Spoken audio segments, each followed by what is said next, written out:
Abran sus Biblias en Santiago, mis hermanos. Santiago capítulo 1. Vamos a estar ahí en Santiago capítulo 1. Les voy a compartir por aquí mi pantalla.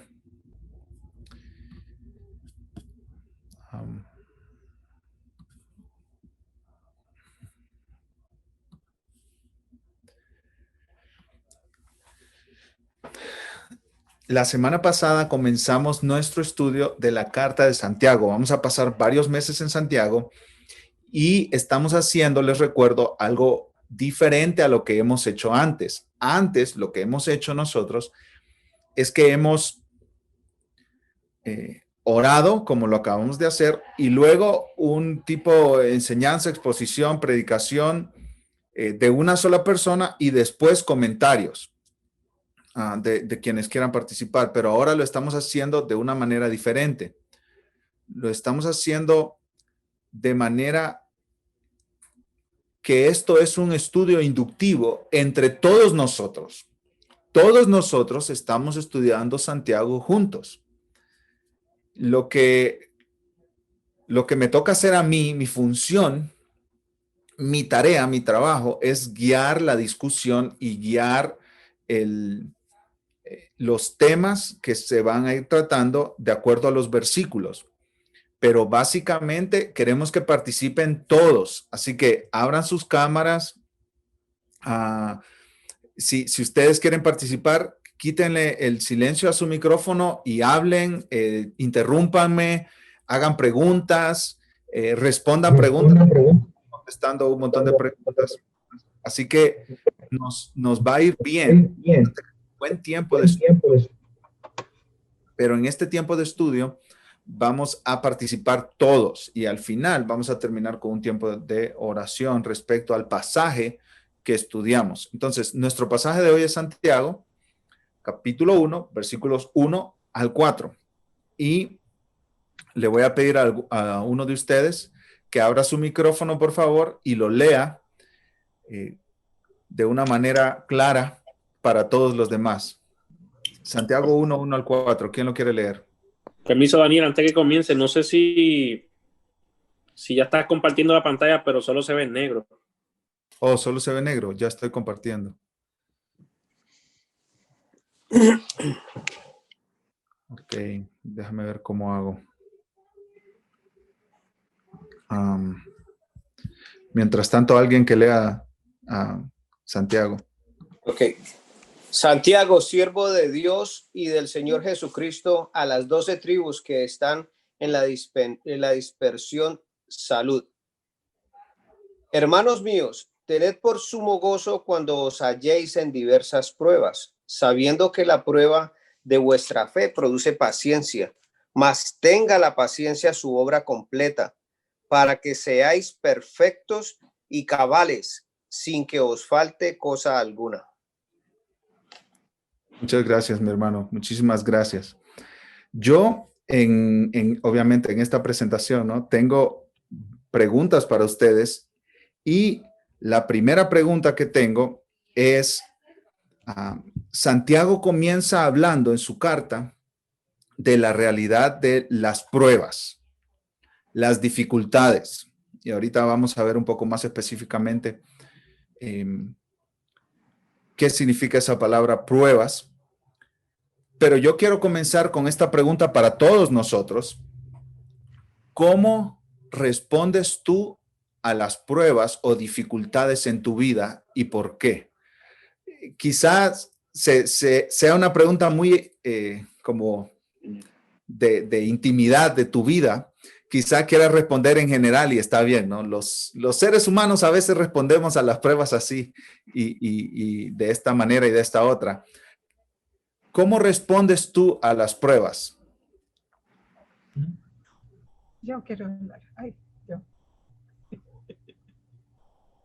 Seguro. Ana, pueden hablar, mis hermanos. Pueden quitar el silencio y conversar.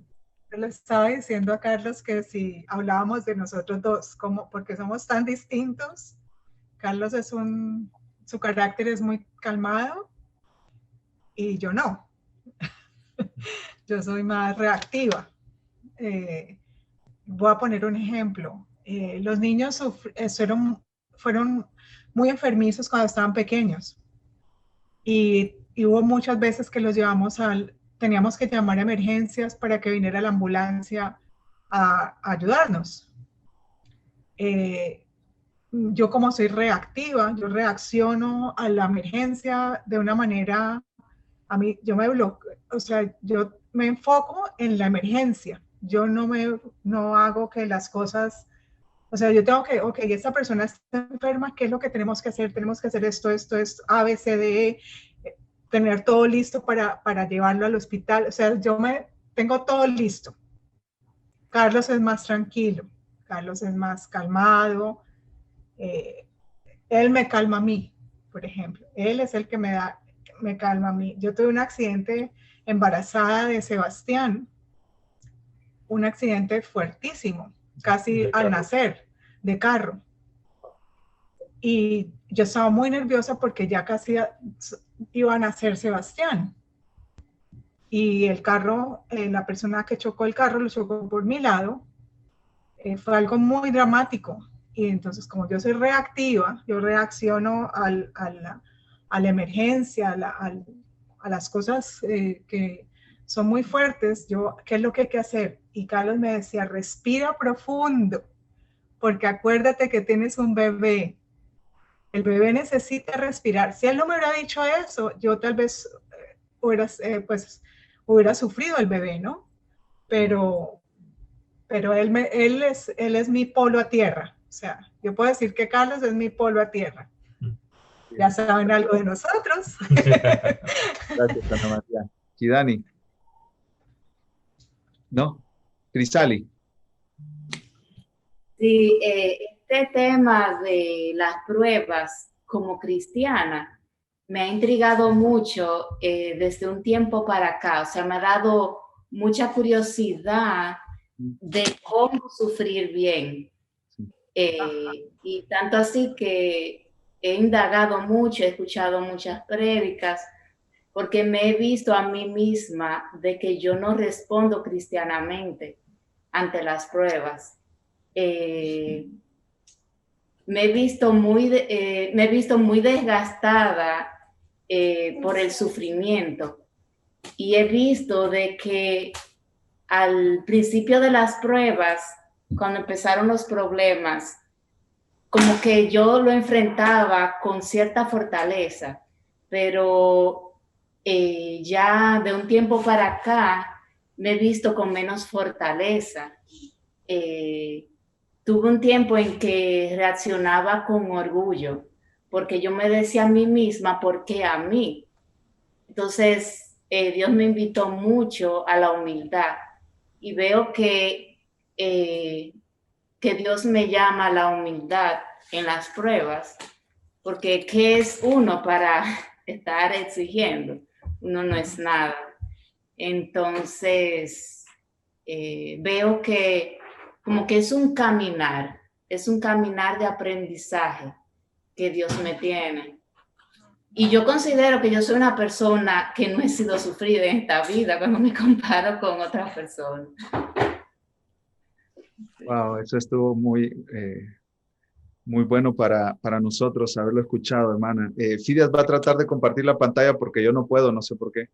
Ok, pastor, otra de las, bueno, para nosotros aquí, ¿verdad? Desde que ustedes saben, desde que llegamos a la iglesia hemos estado pasando pruebas y se las he comentado a usted y a los hermanos, pero ahí lo dice muy claro la palabra de Dios, y es que hay que tener fe en las pruebas. Y muchas veces hoy le expliqué aquí, Dani, ¿verdad? Él me preguntó que si nos hacía falta algo. Le dije, sinceramente no nos falta nada. Tenemos todo, tenemos comida, para pagar la renta, tenemos de todo. Mi esposa ha pasado enferma, pues también lo veo como una prueba, a ver qué es lo que uno va a hacer, si se va a desesperar o va a doblar rodillo y va a pedirle al Señor que la sane o no. En cuestiones laborales, pues sí hay. Entonces lo lleva a pensar a uno, pero hay gente que está pasando aún cosas peores que uno. Hay gente que ni siquiera tienen dónde dormir. Hay gente que ni siquiera tienen una comida al día. Y nosotros tenemos todo, y eso es lo que el Señor nos cubre a nosotros. Pero las pruebas que pasemos de enfermedad, de problemas laborales o conflictos con los hijos, simplemente lo llevan a uno a crecer, ¿verdad? A que crezca la fe más, en depender más de Dios que en depender más de uno mismo. Y le decía yo aquí, Dani, que muchas veces yo miro que en las pruebas el Señor es como un padre de familia que está corrigiendo a un hijo y no quiere que los otros hijos se metan para poder darle una buena enseñanza o una buena disciplina a ese hijo que está corrigiendo. De esa manera lo tomo yo, el pasar las pruebas y pasarlas con gozo, no maldiciendo, no renegando.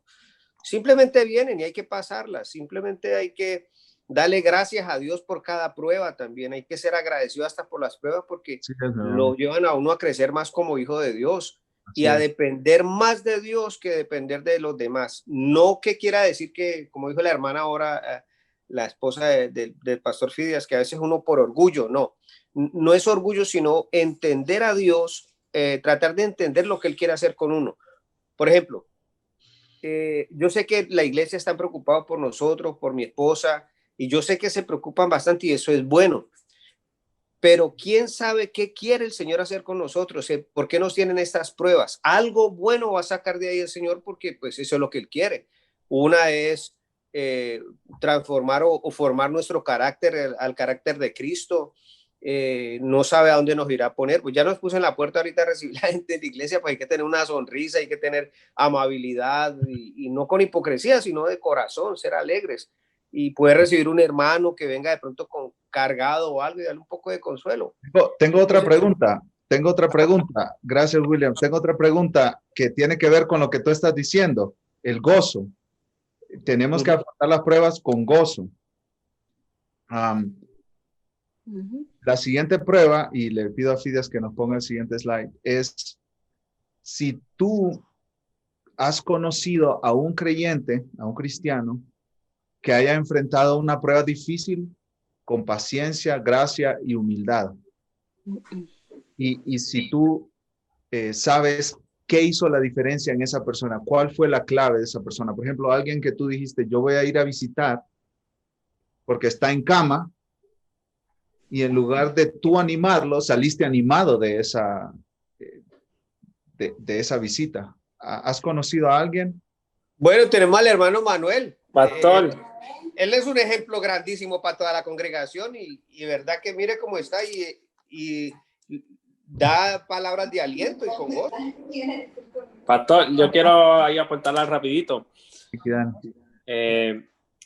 Una vez mi esposa y yo fuimos a visitar, íbamos de camino a visitar al hermano Manuel y Leslie y veníamos nosotros pidiéndole al Señor que nos usara, buscando qué porción de la palabra íbamos a hablar, cómo los animamos.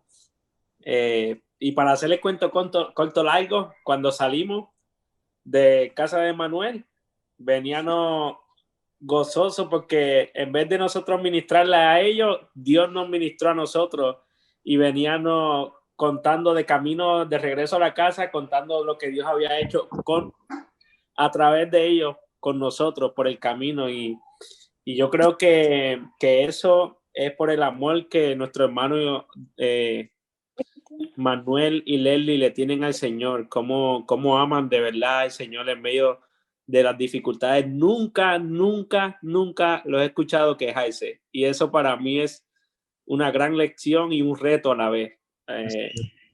Así que gloria a Dios por eso.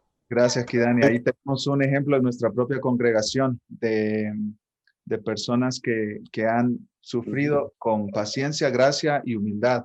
Y como decía William, ¿verdad? Con gozo, con el gozo de nuestro Señor.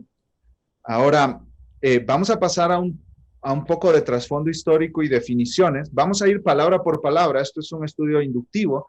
Inductivo quiere decir que nos vamos a meter en el texto. Y Fidia, si me ayudas, por favor, ahí con el siguiente slide. En el versículo 1, nosotros vemos que la carta va dirigida de Santiago. Este es el escritor. Hay varios Jacobos, que de ahí viene el título, el nombre Santiago. Santiago es la unión de Santo y Jacobos. El nombre Jacobos es Jacobo en griego. En Marcos 6:3 se menciona a Jacobo, el hermano del Señor Jesucristo, y en Hechos 12:17 se menciona a Jacobo, que es un líder de la iglesia en Jerusalén, y a Jacobo se lo menciona por todo el libro de Hechos y en Gálatas incluso. Hay varios Jacobos en la Biblia, en el Nuevo Testamento, pero realmente todo apunta a que el escritor de esta carta no es ningún otro Jacobo, sino el medio hermano de nuestro Señor Jesucristo. Y dice él, Santiago, que le está escribiendo a las 12 tribus. Las 12 tribus son una referencia a los judíos. Pero obviamente, como vemos en el versículo 2, Santiago les dice hermanos. Esto está hablando de creyentes judíos que estaban en todo el Imperio Romano, regados por todo el Imperio Romano. Siguiente, Fidias, por favor. Y Santiago dice que estas 12 tribus, estos judíos estaban, que eran creyentes, estaban en la dispersión. Santiago le escribió a judíos que vivían en el Imperio Romano, fuera de Israel, quienes habían sido dispersados a causa de la persecución. Hubieron varias persecuciones en ese primer siglo, y por una de esas persecuciones, salieron del imperio a lo largo del Imperio Romano. Santiago les dice muchas veces, al menos creo que 15 veces en la carta, hermanos míos, hermanos míos. Entonces los comentaristas dicen que quizás varios de estos lectores, muchos de estos lectores, quizás la mayoría, estuvieron en Jerusalén bajo el cuidado pastoral de Santiago. O sea, Santiago está en Jerusalén, la gente está dispersa por el Imperio Romano a quienes va dirigida esta carta, y Santiago les trata con mucho amor, con mucho cariño, con mucho cuidado. No está desconectado de ellos, les dice hermanos míos. Y como les digo, dicen los comentaristas que esto indica que Santiago fue pastor de muchos de ellos a quienes él está escribiendo, solo que está a distancia. Está a distancia, velando espiritualmente por ellos. Como hablamos el miércoles pasado, se dice que esta es una colección de sermones de Santiago, que fueron compilados por él y enviados como una carta a estas iglesias que estaban dispersadas. La palabra salud, ahí al final del versículo 1, significa regocijarse o alegrarse. Era un saludo muy común en el primer siglo. ¿Nos ayudas ahí, Pastor Fides, por favor? En el versículo 2, mis amados hermanos, vemos la palabra hermanos y va acompañada por míos, esa palabra de pertenencia. Santiago se está identificando con ellos. Esta palabra, como les dije, se repite 15 veces en la carta. Está hablando de una manera muy pastoral. Después podemos ver la palabra tened. Este es un verbo imperativo y puede ser traducido también como considerar o evaluar. Entonces, podemos ponerla en estas otras palabras, ¿no? Hermanos míos, consideren por sumo gozo cuando se hallen en diversas pruebas. Hermanos míos, evalúen su situación en diversas pruebas con gozo. Eso es lo que Santiago está diciendo aquí. Fíjense, hermanos, cómo estamos haciendo nuestro estudio inductivo. Estamos viendo las palabras que están ahí y después vamos a sacar las aplicaciones. Ahora no, después, más adelante. La aplicación no se saca de inmediato cuando tú estás leyendo un texto. Tienes que observar, interpretar y después aplicar. Porque puede ser que estés haciendo una mala aplicación de un pasaje que observaste mal e interpretaste mal. Santiago les dice, hermanos míos, tened por sumo gozo. Los comentaristas hablan de un gozo puro, un gozo que no es adulterado, un gozo completo, total. Y la palabra Jace es muy interesante, mis amados hermanos. Tiene la idea de caer en un hoyo, es una sorpresa, es algo inesperado. Y todas las pruebas vienen a nuestra vida de manera inesperada. Un pastor de Texas le dice a su congregación, estás a un segundo de la peor llamada de tu vida.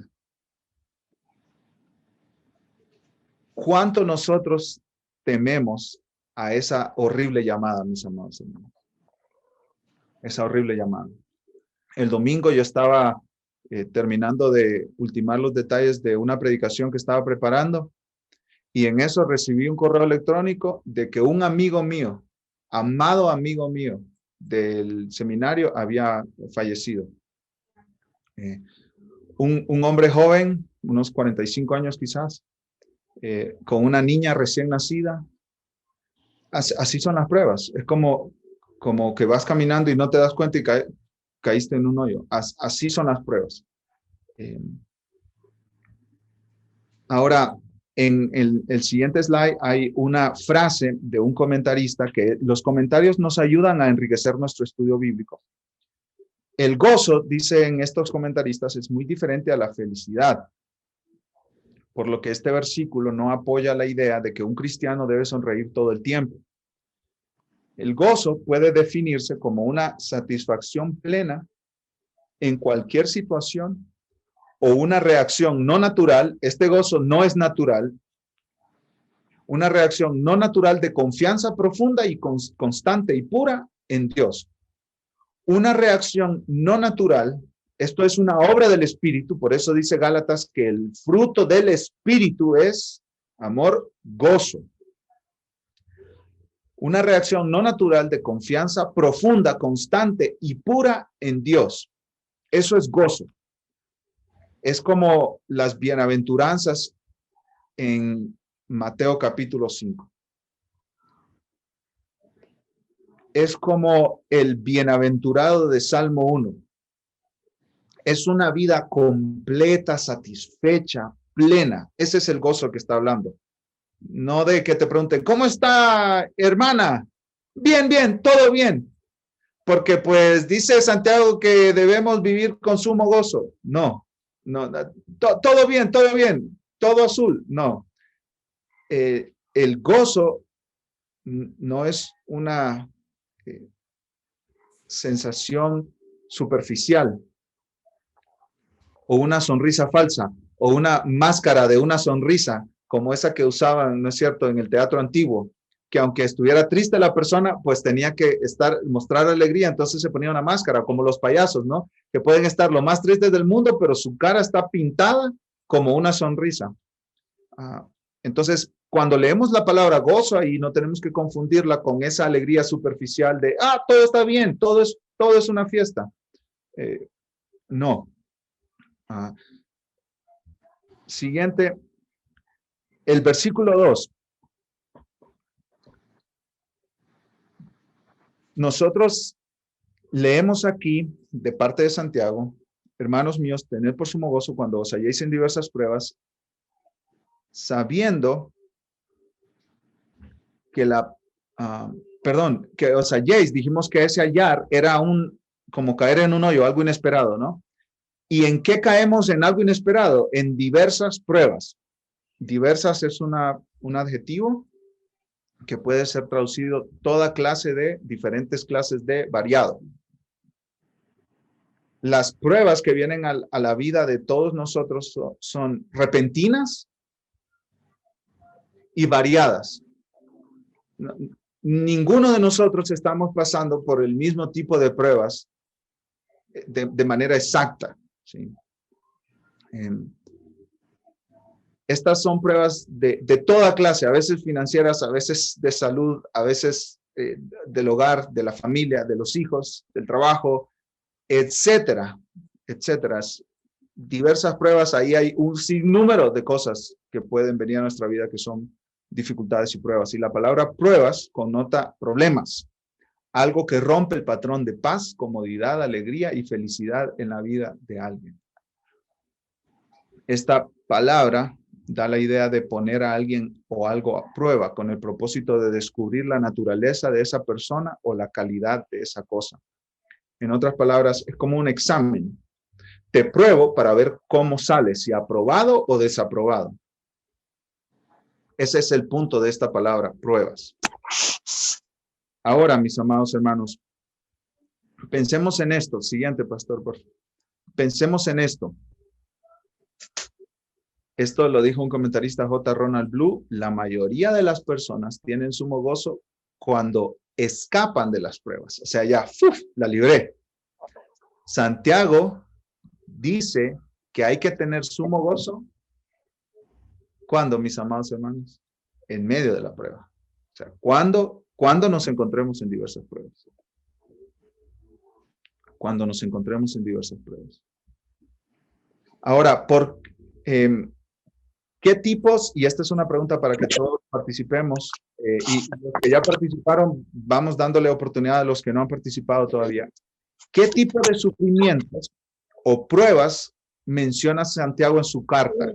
Y vamos a ver ahí 3 pasajes, rapidito los podemos ver. En Santiago 1:1 podemos darnos cuenta de qué tipo de pruebas estaban pasando estos hermanos. ¿Recuerdan? ¿Qué tipo de pruebas?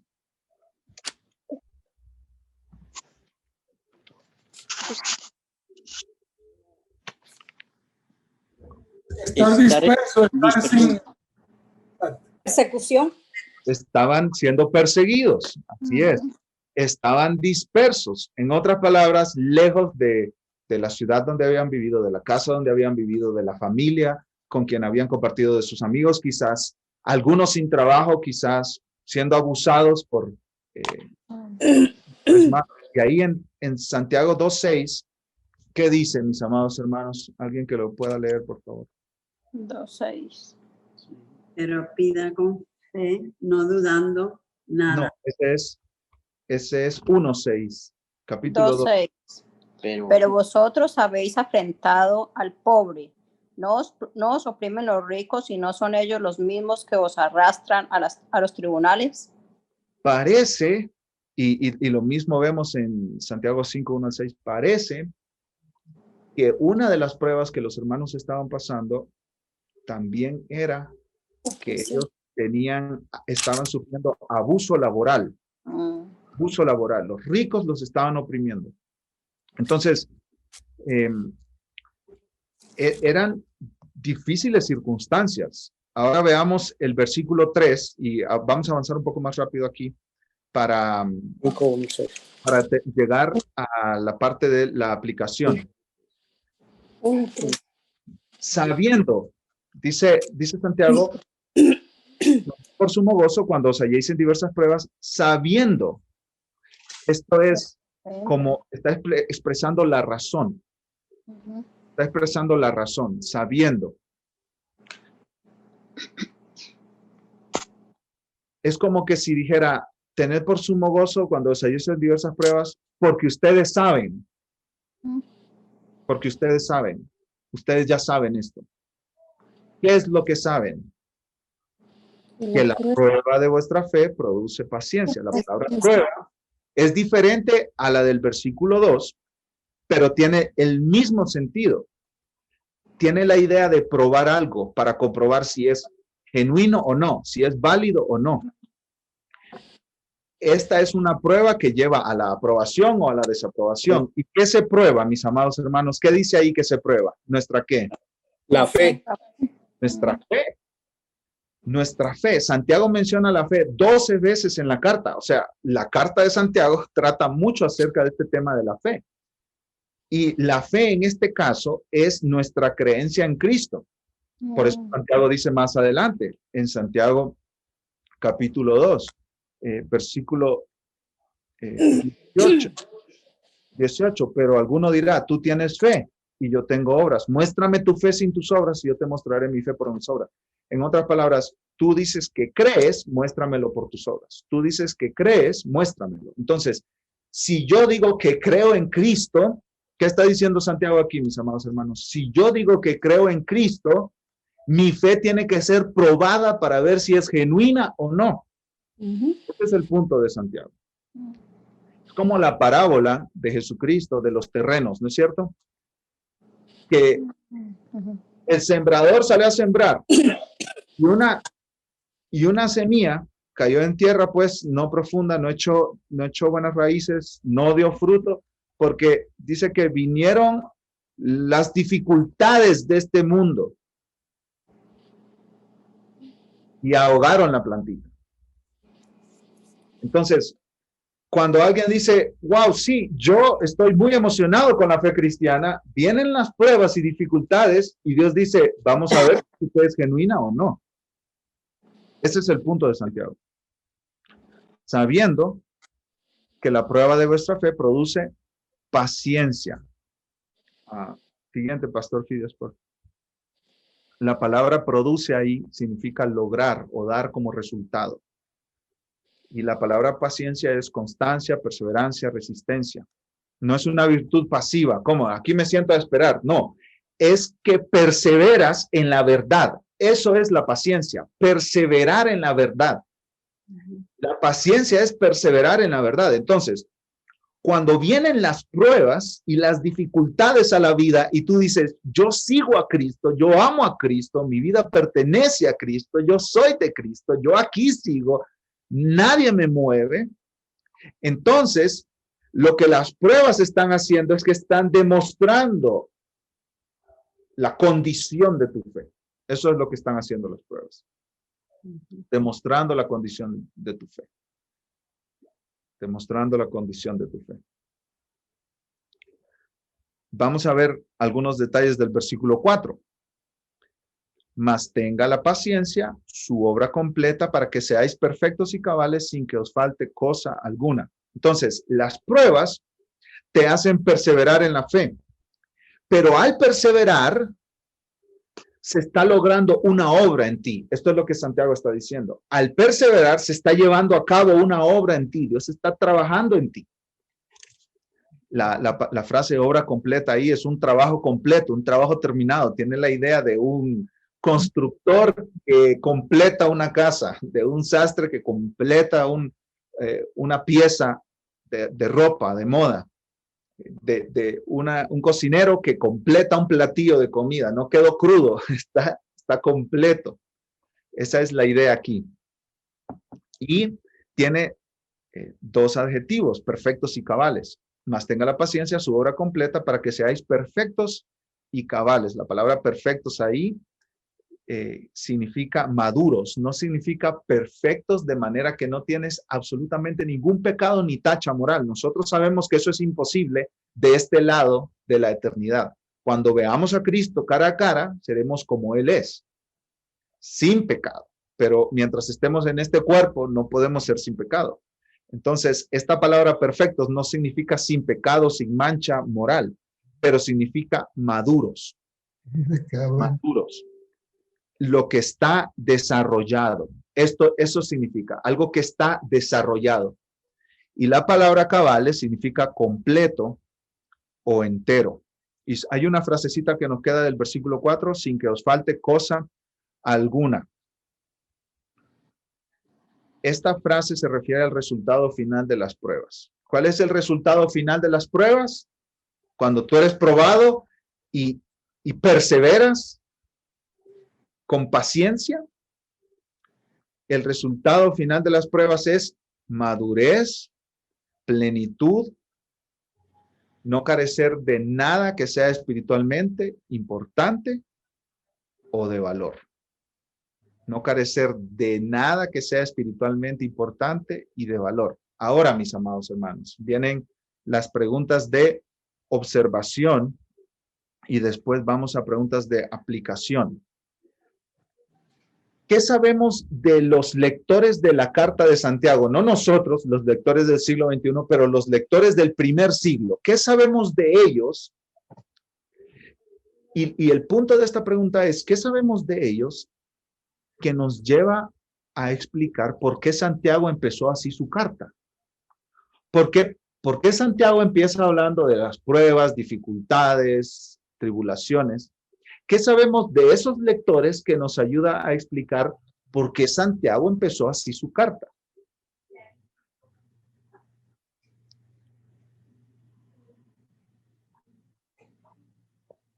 Pastor, en el primer siglo había mucha persecución y por eso se dirigió de esa manera y al empezar en el versículo 1 se da a conocer a las iglesias quién es el que escribe, pero también con una manera como de consolarlos, de que se den cuenta de que es necesario pasar esas pruebas, las que están pasando. Ellos están pasando por persecución, ¿no es cierto? Carlos. Correcto.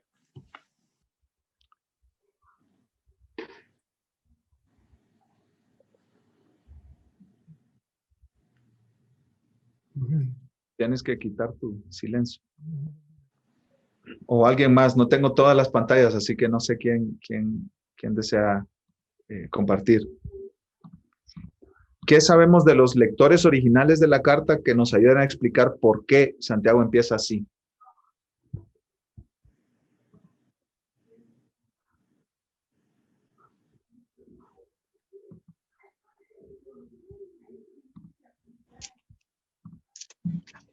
Pastor, ok, en la iglesia primitiva ellos estaban siendo perseguidos y ellos necesitaban una instrucción que les diera la fortaleza, porque como eran cristianos, ellos querían doblegar su fe y ellos los estaban poniendo con fuego, como decimos que el oro se prueba con el fuego. A ellos los estaban poniendo por el fuego para que desistieran de ser cristianos y volvieran al judaísmo y debilitarlos. Pero esto es algo que yo lo veo como resultado también del propósito de Dios, que quiere dispersarlos, y gracias a esa dispersión es que hoy en día tenemos el evangelio en todo el mundo, porque si se hubieran quedado ellos en el mismo sitio, tal vez hubieran terminado acabando con ellos y destruyéndolos o hubieran vuelto al judaísmo, pero gracias a esta dispersión, ellos fueron a los confines de la tierra como se les ordenó. Y así, pero necesitan esas instrucciones fuertes para que ellos tuvieran ese fundamento y esa seguridad de lo que están buscando es cierto y de que no vuelvan para atrás, sino que ya puedan ir lejos y llevar esta palabra con esa fe grande y poder ser ellos instructores para otros. Tenían que sufrir en ese momento esas pruebas. De igual manera como a nosotros nos toca, a veces después de muchas pruebas, sabemos que hay un propósito que viene de una enseñanza. Ahí ya llegaste a la aplicación. Observación. Ok, perdón. Hermano Manuel. Buenas noches, hermano. La primera impresión que me dio a mí cuando leí ese pasaje de la dispersión y las 12 tribus, me dio la impresión de que Jehová quería incluirlo a todos, que dentro de las 12 tribus iba a estar la inclusión de todos los judíos, de todos los israelitas, que él quería que llegara a la carta. Esa fue la primera impresión que me dio. No sé si era el propósito de Santiago, sencillamente fue la impresión que me dio. El título Las 12 tribus, esa era una manera de referirse a los judíos en el tiempo de Santiago, en el tiempo que escribió la carta, que por cierto, Santiago y Gálatas, cualquiera de las dos pudo haber sido la primera carta que se escribió del Nuevo Testamento. Carlos mencionaba algo muy importante, que quizá ellos tenían la tentación incluso de abandonar la fe. O sea, si salimos corriendo de Jerusalén y nos siguen persiguiendo, no tenemos nada por causa de Cristo y seguimos sufriendo, pues mejor abandonamos la fe. Puede ser el caso que ellos tenían esa tentación. Vamos ahora sí a las preguntas de aplicación, mis amados hermanos. Las preguntas de aplicación, que son varias que tenemos aquí. La primera, según este pasaje, ¿qué logran las pruebas en la vida del creyente? Y le pido que a los hermanos que no han comentado, que se animen a comentar, y los que ya comentaron, que le den oportunidad a los demás. Leslie. Yo creo que las pruebas en la vida del creyente te hacen más fuerte en tu fe, en tu seguir adelante, poniendo tu vista en el Señor primero. Lo digo por una prueba grande que yo pasé en mi vida y eso fue fuerte, pero no había forma de yo hacerlo de otra forma si no estaba con el Señor. Él me daba la fortaleza en ese momento y me puso en posiciones de que tenía que ayudar a otras personas que estaban sufriendo más que yo, porque en sí era el esposo de mi hermana y su hijo, que eran misioneros y en un viaje misionero murieron ahogados. Y pues yo estaba allí cerquitita de mi hermana, estuve presente con ella todo el tiempo y era una prueba bien difícil, pero veíamos la mano de Dios en medio de todo ese sufrimiento. Nunca nos dejó y Él nos daba la fuerza para seguir. Ahí es que tú te das cuenta que Él está ahí. Él no te deja, Él no te deja. Y pensábamos en un momento, ¿cómo vamos a poder? ¿Cómo vamos a poder? Pero Él nunca nos dejó y nos sacó. Pudimos mirar atrás y decir, pudimos vivirlo y Él nos dio la fuerza en todo momento. Amén. Pero más que nada nos dio la fe. Así es. Ahora, miremos el texto. ¿Qué dice el texto? Según el pasaje que acabamos de disectar, de desmenuzar, ¿qué logran las pruebas en la vida del creyente? Miremos respuesta, qué dice. Sí, Victoria.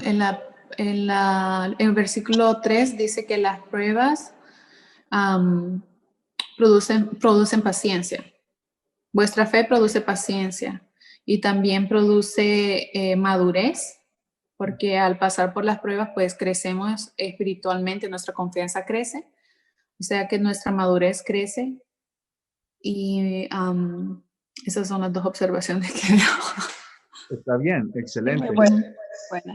Y aprendemos a disfrutar con gozo. Cuando habla el versículo 3 de produce paciencia, habla de que produce en nosotros el perseverar en nuestra fe. O sea, el no abandonar nuestra fe.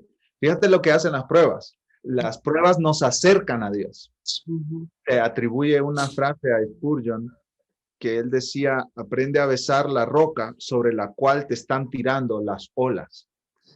En otras palabras, hay muchas dificultades que vienen a nuestra vida, como olas en un acantilado que chocan contra una piedra, ¿no?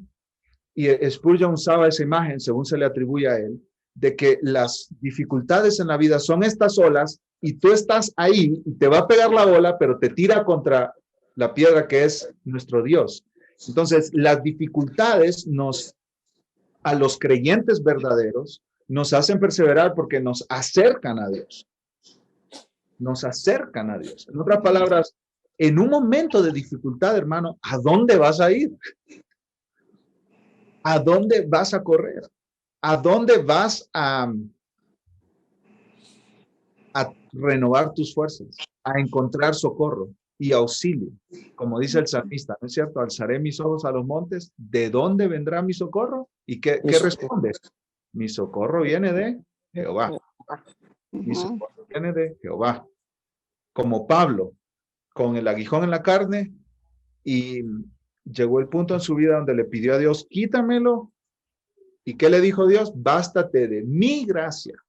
En otras palabras, depende de mí. Yo te voy a sostener. Básicamente podemos decir que Dios está quitando todas las otras confianzas que tenemos en nuestra vida. Confianza en la cuenta de banco, confianza en el trabajo, confianza en nuestro esposo, confianza en nuestra esposa, confianza en que nuestros hijos nos van a cuidar cuando estemos viejitos, confianza en muchísimas cosas. Nosotros confiamos nuestra vida en muchas cosas, pero Dios dice, yo quiero que tú confíes solo en mí. Eso, amén, gloria a Dios, es dependencia. Vuestra fe produce paciencia, pero también mencionaba Victoria ahí, de madurez. O sea que el perseverar en la fe a través de las pruebas no es el fin último de las pruebas. Es que al perseverar seamos más como Cristo. Tenga la paciencia, su obra completa para que seáis perfectos. Ya dijimos que esa palabra significa maduros y cabales, completos, sin que os falte cosa alguna. Pasemos a la siguiente pregunta. Según Santiago, y de esto han hablado varios de ustedes aquí, incluso Leslie lo acaba de decir, según Santiago, ¿cómo deberían los creyentes responder a las pruebas? Miremos este pasaje, hermanos, miremos el pasaje, o sea, estamos aplicando ya aquí. Miremos en el pasaje y antes de aplicar a nosotros tenemos que aplicar pues correctamente las escrituras, ¿no? Porque la situación de cada uno es diferente. Pero apliquemos en general, según Santiago, ¿cómo deberían los creyentes responder a las pruebas que atraviesan? A quienes no hayan participado, por favor, quienes todavía no hayan hablado. Dice ser perfectos y cabales. Sin que os falte cosa alguna. Más tenga la paciencia. Bueno, yo comento. Sí, María Elena. Sí, hace más o menos 2 años tuve una prueba, un diagnóstico negativo acerca de mi salud. Y eso me llevó a mí a aferrarme más a la oración, o sea, a buscar más de Dios, a estar con paciencia, o sea, fue una prueba que me dio a mí Dios para acercarme más con paciencia a vivir el día a día, o sea, confiar, esperar en Dios, en su soberanía, ser paciente. Y lógicamente que esto lo hacía uno crecer, ¿no? Sí. O sea, crece uno.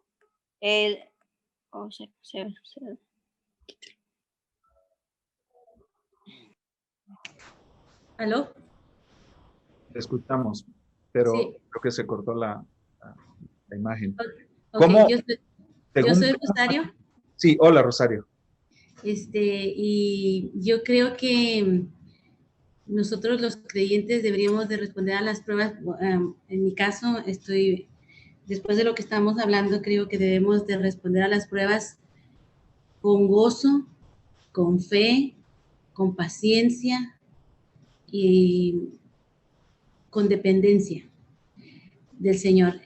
Puedo decirle que hace 11 años ya, yo fui diagnosticada con cáncer y como lo estábamos ahorita estudiando, vino la prueba como algo inesperado.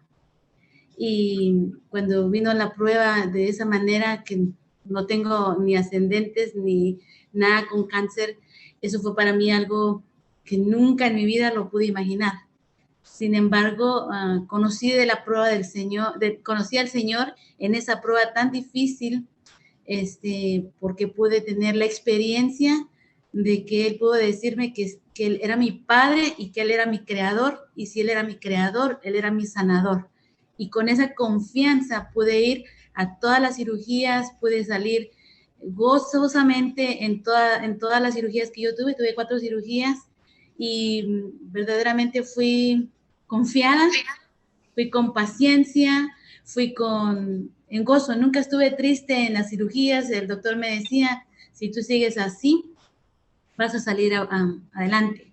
Y hasta el día de hoy me tocó ir a mi mamograma en los días pasados, y cuando uno se acerca a esas pruebas, uno siempre, humanamente, siempre tiene esa inquietud de decir qué viene ahora, ¿verdad? Pero sin embargo me acordé en ese momento de decir, Señor, yo dependo de ti, y lo que tú me has prometido, yo sé que tú lo vas a cumplir porque yo soy tu hija.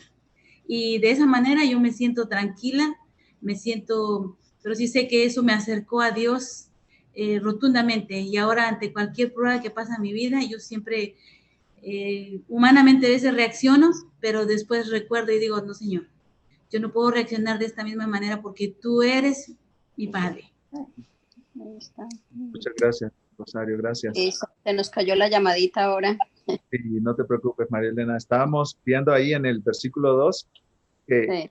Santiago dice, tened por sumo gozo. ¿Cómo responder a las pruebas? Con gozo.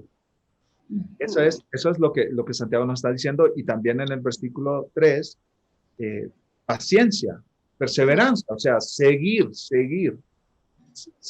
confiando en Dios, seguir creciendo en amor por Dios, por la palabra de Dios. Ahora, yo les pregunto,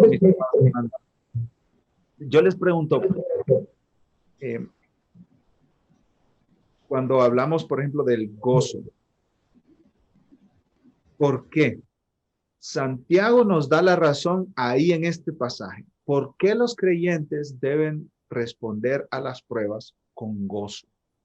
¿Por qué? El espíritu no puede ser entristecido. Si nosotros estamos tristes porque yo he pasado por algo difícil y sé que es entristecer el espíritu, es algo que no es bueno. No es bueno entristecer nuestro espíritu. Ahora, veamos el pasaje, porque ahí el pasaje, Santiago mismo nos da la razón. ¿Por qué? ¿Por qué responder con sumo gozo? Ahí está la respuesta en el pasaje. Sabiendo que la prueba produce paciencia. Y sigue diciendo en el versículo 4. Mas tenga la paciencia su obra completa para que seáis perfecto, cabal, sin que os falte cosa alguna. En otras palabras, Santiago dice, hermanos, a través de estas pruebas, ustedes responden con gozo porque Dios está trabajando en sus vidas. Amén. Esta no es una señal de que Dios los ha abandonado. Esta es una señal más bien de que Dios está con ustedes, de que ustedes son de Dios, de que Dios está perfeccionándolos a la imagen de Cristo. Amén. Las pruebas no son sinónimo de abandono de Dios. Hay algunas personas dicen, bueno, estoy sufriendo esto, Dios me abandonó. Y Santiago dice, no, Dios está trabajando en ti a través de estas pruebas. Por eso respondo con gozo, porque yo tengo un Padre que está en los cielos, que sabe cuáles son mis necesidades. Y yo, aunque no me gusta pasar por esta prueba, nadie sensato es masoquista, ¿no es cierto? Que le gusta el dolor, que le gusta sufrir. Nadie dice, sí, dolor, gracias. No, eso no sucede. No existe. En personas sensatas, sabias, a ninguno de nosotros nos gusta sufrir, pero podemos reaccionar con gozo, responder con gozo a las pruebas, porque Dios está trabajando en nosotros. El pastor Félix Cabrera, tengo dos frases que quiero compartir con ustedes. El pastor Félix Cabrera dice, al final el sufrimiento y el dolor tienen un gran valor, porque nos llevan a ser menos dependientes de nosotros y a ser completamente dependientes de Dios, que es lo que nos hablaba nuestra hermana Leslie, nuestra hermana María Elena, nos hablaba también Rosario. Y también quiero leer esta frase de R.C. Sproul. A veces parece que es solamente cuando el sufrimiento, el dolor o el duelo invaden nuestras vidas que comenzamos a ser sobrios y dirigir nuestro pensamiento hacia las cosas de Dios de manera significativa. Hermanos, ¿cuántos de nosotros de verdad, cuántos de nosotros nos hemos acercado a Dios más por nuestro sufrimiento? Y si no fuera por nuestro sufrimiento, si nuestra vida fuera color de rosa, como se dice, nosotros estuviéramos en otra vida. Nosotros estuviéramos en otra sintonía, en otro canal. No conociéramos tan bien a Dios. No amáramos tanto a Dios como lo amamos. No experimentáramos la gracia de Dios en nuestra vida. No experimentáramos la dulzura de la comunión con Dios. Es a través de las pruebas y a veces las más duras que nosotros mejor conocemos a Dios, más nos acercamos a Dios. Y eso es bueno para nuestras almas. Eso es bueno para nuestras almas. Yo sé que hay mucha conversación que podemos tener, mis hermanos, pero queremos pasar a las últimas preguntas porque ya casi no tenemos tiempo. Las últimas preguntas de aplicación. ¿Hay algo en tu vida que consideres una prueba actualmente? Fíjense cómo fuimos a través del pasaje, y esto es para que aprendamos también a estudiar la Biblia. Observación, ¿sí? Interpretación, aplicación, y cubrimos aplicación general, pero ahora vamos a las aplicaciones específicas. Tú, en tu vida, ¿hay algo que consideres una prueba actualmente? No la tienes que decir, no tienes que decir, sí, mire, esto y esto y esto es lo que está pasando, no la tienes que decir. Ahora, la siguiente pregunta, sí me gustaría escuchar a un par de personas. ¿qué hace que sea difícil? La anterior, pastor. ¿Qué hace que sea difícil tener gozo en medio de esa dificultad? ¿Por qué es tan difícil tener gozo, sentirse pleno, completo, satisfecho en Dios en medio de esta dificultad? ¿Por qué en medio de una prueba es tan difícil tener gozo? Porque en las pruebas nos sacan de la zona de confort. Porque es nuestra gozo. Nos sacan de nuestra zona de comodidad, de lo conocido, de lo cómodo, de lo que hemos desarrollado ahí como cómodo. No veo quién levanta las manos, hermano, así que una cosa, no sé si me escuchan ahí. Y lo que se me hace difícil, encuentro respuesta en estos 4 versículos. Casi siempre interpreto la prueba como que me está quitando algo. Se me está quitando la salud. No tengo el dinero suficiente. Y aquí me dicen estos versículos, lo aplico para mí, que no, que yo estoy siendo completo. No me está quitando algo, estoy siendo completo. Y lo otro es que sufrir no es por nada. Sufrir tiene un propósito santo. No es por sadismo, Dios gozar con mi sufrimiento, ni yo tengo que llamarlo por masoquismo, querer yo sufrir. Es por algo, es por un propósito. Y yo creo que una de las cosas más desesperantes en la prueba es la pregunta, ¿por qué a mí? ¿O por qué esto? Estos versículos me dicen a mí, hay un propósito bueno y santo. Amén. Muchas gracias, pastor, por eso. Lo cual nos lleva a la siguiente pregunta, que es la última pregunta de aplicación. ¿Qué diferencia hace el saber que Dios está trabajando a través de las pruebas para lograr cosas buenas en nuestras vidas? Y el pastor Fidas nos acaba de responder. Hace toda la diferencia, porque no es que estoy perdiendo algo, sino que estoy ganando madurez, ganando semejanza a Cristo. Aprendí de un amigo en una ocasión que cometí un error, compré un vuelo de avión para un día y llegué el siguiente día al aeropuerto y fue un lío y pues toda la familia perdió mucho dinero y todo lo demás. Y el pastor me dijo, dile a esa prueba, ven y haz todo aquello para lo que has sido enviada. En lugar de desesperarte, recuerda que Dios tiene un propósito para esa situación en la que Él te ha puesto. Entonces nosotros podemos decirle al sufrimiento en nuestra vida, haz todo aquello para lo cual Dios te ha enviado, porque Dios te ha enviado para un buen propósito. Yo no sé los detalles, pero sí sé que Dios me está transformando a la imagen de Cristo a través de este sufrimiento. Pastor, yo quiero aportar algo rapidito. Yo sé que estamos un poquito corto de tiempo, pero algo que también me hace pensar, pensando en que Dios está haciéndonos crecer a su imagen y a su semejanza a través del sufrimiento, no podemos pasar por alto, aunque el verso no lo dice directamente, pero indirectamente, una cosa que también hace el sufrimiento y las pruebas es revelar pecados que hay ocultos en nuestro corazón. ¿Y por qué lo revela? Porque Dios quiere hacernos más completos. Y a veces, por ejemplo, una de las pruebas que yo he pasado, yo decía en la boca que yo confiaba en Dios, pero cuando esa prueba llegó, quedó demostrado que mi confianza estaba puesta en otras cosas, no en el Señor, porque me derrumbó esa prueba. Y Dios utilizó ese proceso difícil para trabajar en mi pecado, de confiar en mis propias fuerzas. Y yo creo que de esa manera también Dios trabaja por medio de las pruebas para revelar dónde está nuestro corazón. Muchas gracias, Dani. Pues ese es el proceso de madurez, ¿verdad? El proceso de madurez es que vamos haciendo morir el pecado en nosotros en el poder del Espíritu Santo y vamos siendo más como Cristo. Pastor, buenas noches. Esto se hace solamente a través de las pruebas. Fíjate, solamente a través de las pruebas. Sí, Juan, saludos.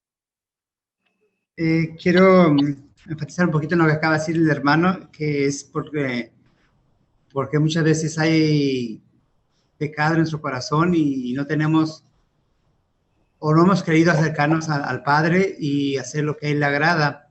Por eso es que las pruebas muchas veces son dolorosas para nosotros.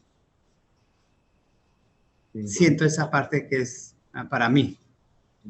Está arrancándonos ídolos de nuestro corazón, como decía Juan Calvino, ¿verdad? Los Las dificultades lo que están haciendo es como disciplina paternal de la que nos habla Hebreos, capítulo 12.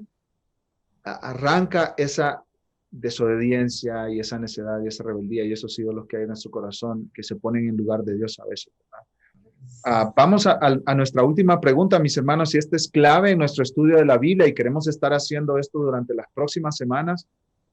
Este estudio no solo es para estudiar el pasaje, sino para aprender a estudiar la Biblia en nuestro tiempo a solas. Cuando tú estás leyendo la Biblia, hermano, tienes que observar, tienes que interpretar, tienes que aplicar, y vamos a terminar haciendo esta pregunta. ¿Cómo podemos orar a partir de este pasaje de Santiago 1, 1 al 4? Ya lo observamos, ya lo interpretamos, ya sabemos qué dice, qué quiere decir con lo que dice y cómo lo podemos aplicar. Ahora vamos a orar. Vamos a orar porque no podemos terminar nuestro estudio de la palabra sin orar. Básicamente, la palabra nos debe llevar a orar. Entonces, la pregunta para todos nosotros aquí es, y quizá una persona que no ha comentado nada, que pueda comentar ahorita, ¿cómo podemos orar? Basados en Santiago 1, 1 al 4. ¿Cómo orar? ¿Qué le pedimos a Dios? Alguien que no haya comentado, por favor.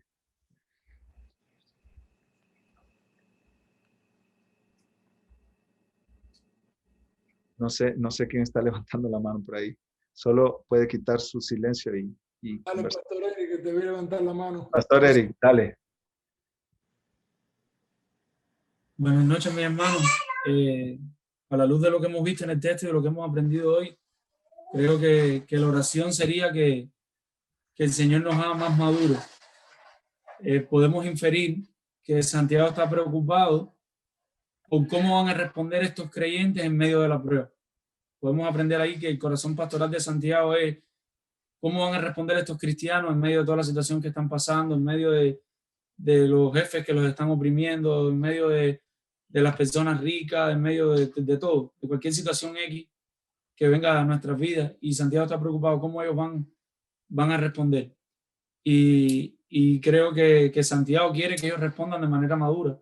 Así que pudiéramos orar que el Señor nos ayude en medio de cualquier circunstancia a ser pacientes, confiando en Él, es la palabra que vimos ahí, la palabra fe, y respondiendo a esa prueba como respondería Cristo, de una manera madura, siendo y de esa forma que Cristo, que Dios siga completando la obra que está haciendo en nosotros, algo así más o menos.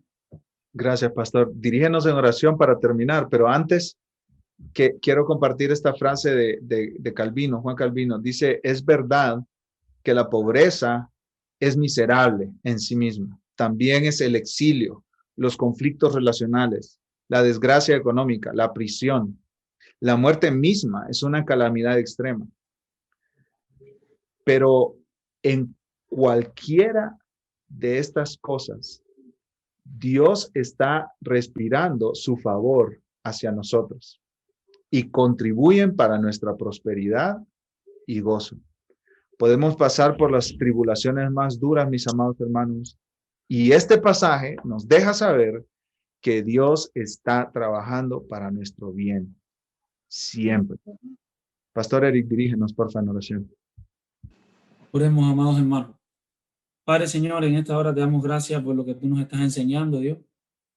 Te damos gracias porque tú estás preparando nuestros corazones para aprender a parecernos a Cristo en medio de las pruebas, en medio de los momentos difíciles, en medio de los obstáculos que ya están surgiendo y que pueden surgir en el futuro en nuestras vidas, Señor. Ayúdanos, Dios, en medio de ese sufrimiento y en el trabajo, cuando tal vez los jefes nos maltraten, a responder como Cristo lo haría, a ser paciente, a responder con fe, sabiendo que a ti no se te escapa nada, que tú eres soberano, que tú estás al control de lo que está pasando en medio de la enfermedad y en el hospital, en medio de las situaciones y de las dinámicas que se puedan dar en el hogar con nuestras esposas, con nuestros esposos, con nuestros hijos, a saber que debemos tener paciencia, que todas las etapas de los hijos no van a ser iguales, que ellos van a crecer, y ayúdanos a reflejarle a Cristo, porque como respondamos nosotros, van a responder ellos después, Señor. Padre, enséñanos y ayúdanos a sufrir bien. Ayúdanos a sufrir para tu gloria, de manera tal que te reflejemos con no solo con nuestras palabras, sino con la manera en que vivimos y respondemos a las situaciones adversas. Perdónanos cuando no respondemos bien. Perdónanos cuando nos apresuramos. Perdónanos cuando no somos pacientes. Perdónanos cuando no mostramos que tenemos fe, sino todo lo contrario. Perdónanos cuando reaccionamos pecaminosamente con ira, con enojo, con envidia, con chisme, con murmuración, con amargura. Ayúdanos, Dios. Ayúdanos porque sabes que solo no podemos. Sosténnos tú. Sigue moldeando nuestro carácter. Y esta oración es peligrosa porque sería que tú sigas mandando sufrimiento. Ayúdanos, Dios, a detectar en el momento que estemos pasando la prueba que tú estás al control, que esa prueba tú la permitiste, y ayúdanos ahí en ese momento a reaccionar como Cristo lo haría, Señor. Con tu Espíritu Santo, Señor, capacítanos, Dios. Guíanos, Señor. Transfórmanos para tu gloria. Haz tu obra completa, Señor. Que las personas al ver nuestra vida, Señor, puedan ver a Cristo, no solo al escuchar nuestras palabras, Señor. Y si fallamos y volvemos a fallar, pues levántanos tú, danos el ánimo y ayúdanos a seguir peleando la batalla de la fe para gloria y honrar tu nombre. Todo esto te lo pedimos por los méritos de Cristo, Señor, y todo esto te lo pedimos, Señor, porque sabemos que eres un Dios que nos ama y que eres lo mejor para nosotros, y lo mejor para nosotros es que seamos más como Cristo, Señor.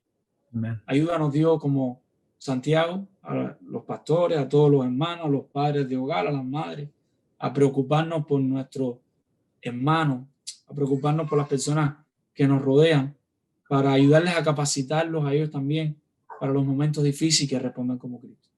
En el nombre de Jesús. Amén.